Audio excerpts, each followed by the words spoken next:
Banyak aktivis politik bingung dengan Prabowo. Terkadang mengikuti maunya Jokowi, terkadang beda 180 derajat dengan Pak Jokowi. Pendapat saya pribadi, Prabowo adalah kebalikan Pak Jokowi. Mengapa Prabowo beda dengan Jokowi? Pertama, kasus PNS, Proyek Nasional Strategis PIK 2 yang berpolemik antara Aguan dengan Said Didu, dan Prabowo memihak Pak Said Didu. Kemudian tokoh buruh senior Jumhur Hidayat diundang Prabowo ke istana, diskusi upah buruh. Dalam kasus PIK 2, beberapa menteri Prabowo menunjukkan proyek aguan atas PSN PIK 2 tidak disetujui Prabowo. Pernyataan menteri itu antara lain oleh Menpera tentang tidak boleh ada perumahan eksklusif, pernyataan Mendes terkait tidak boleh ada kepala-kepala desa ikutan proyek pembebasan lahan, dan terakhir Menteri ATR BPN yang menyatakan PSN PIK 2 tidak sesuai rencana tata ruang. Bahkan Menteri Nusron Wahid dalam pernyataan terbaru menyatakan PSN PIK 2 akan ditinjau ulang oleh Pak Prabowo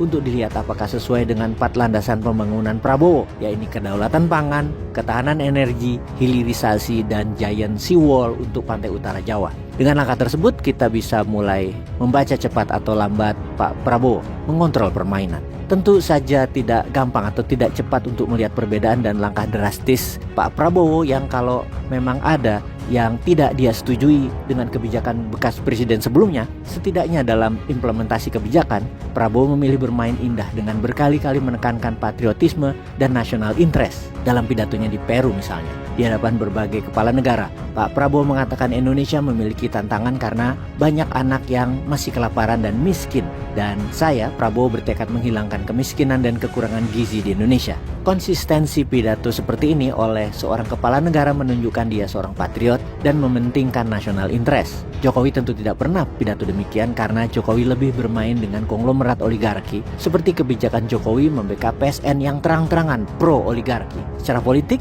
menurut Pak Dasko, Prabowo akan melihat peran negara dalam mengatur peruntukan lahan-lahan strategis seperti di pantai dalam kerangka nasionalisme. Jokowi di lain sisi tidak pernah memakai istilah nasionalisme. Prabowo sebagai tokoh nasionalisme sangat memahami peran buruh dan upah. Upah adalah instrumen keadilan sosial. Kestabilan upah dan kenaikan upah sejalan inflasi adalah memanusiakan manusia. Dengan presiden mengundang pemimpin buruh berdialog, di mana kedepannya kaum buruh bukan lagi sebagai alat produksi, bahkan dijadikan sebagai stakeholder pembangunan. Sementara para oligar hartanya disimpan di negeri lain, hanya membawa uang operation expenditure masuk ke Indonesia. Capital expenditure-nya ditaruh di luar negeri, salah satunya Singapura.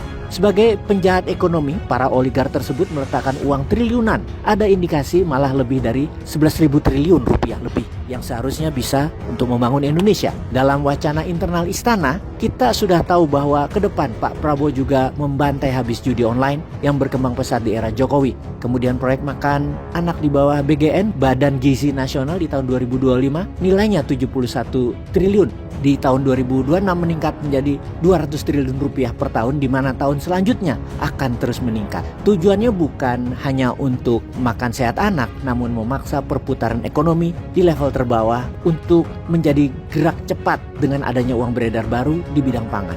Walau anggarannya hanya Rp10.000 per makan anak, ini menimbulkan banyak pertanyaan, akankah ini memenuhi unsur kesehatan dan akankah nilai puluhan triliun itu penting? Jawabannya, 71 triliun itu akan beredar di bawah, dan hal ini sangat penting. Misalnya kita kalkulasi sederhana, nasi per anak perlu 200 gram dalam satu kali serving food, atau sekitar 100 gram beras, di mana 100 gram beras adalah hanya Rp1.000 nasi per servingnya, dan ini harga biasa. Maka berapa ton beras dibutuhkan yang akan mengambil dari petani di sekitar, mengingat wilayah penyebaran dikawal di wilayah militer, yang mana militer Indonesia itu biasa memasak untuk tentara, sekarang untuk rakyat. Juga hasil rakyat seperti telur, ayam, sayur, lauk pauk lainnya diambil dari petani sekitar. Setiap tahun triliunan akan beredar di kalangan ekonomi terbawah, yaitu para petani, peladang, dan peternak. Ini dahsyat efeknya.